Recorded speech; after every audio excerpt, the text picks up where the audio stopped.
Magandang araw, magandang gabi, anong oras man sa inyo ngayon, mga kaibigan, mga kababayan.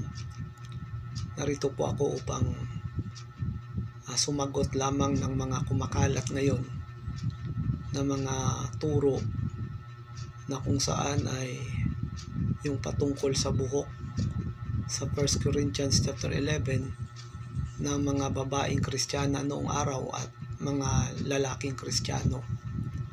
Meron kasing lumilitaw na mga katuruan ngayon simula nung namahinga na si Brother Eli Soriano na yun daw ay 1 Corinthians 11 ay ano lang daw yun, kumbaga kultura o kostumbre ng mga tao noon.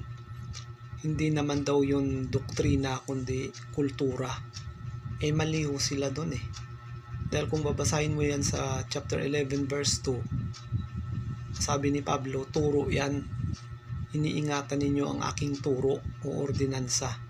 Dahil may hierarchy kasi yan Yung ulo ng mga babae ay ang lalaki at ang pangulo ng lalaki ay si Kristo at ang pangulo ni Kristo ay ang Diyos.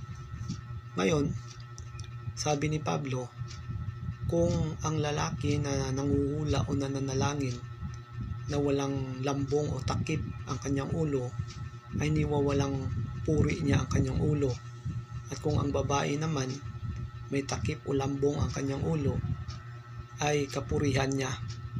At ano ba ang takip o lambong na yan? Kung babasahin mo yan sa verse 15, yan ay mahabang buhok. Hindi po yan literal na veil o belo na kung saan ay tela, hindi po yon, kundi mahabang buhok.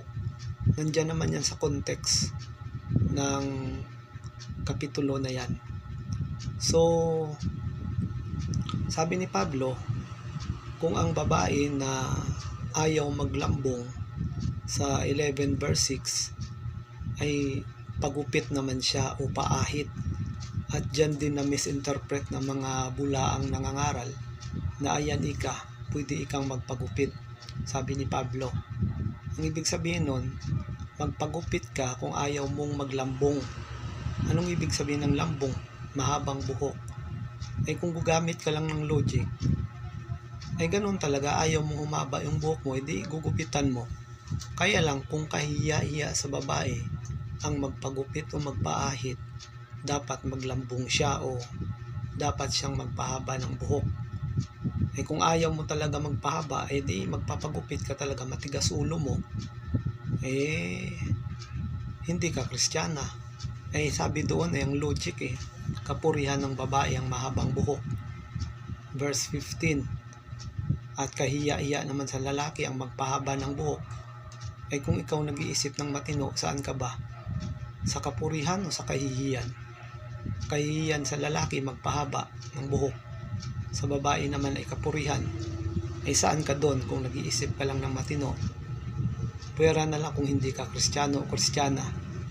Kaya nga doon sa verse 16, sabi ni Pablo, kung ang ibig ninyo man ay makipagtunggali, wala kaming ugali o ang iglesia man ng Diyos.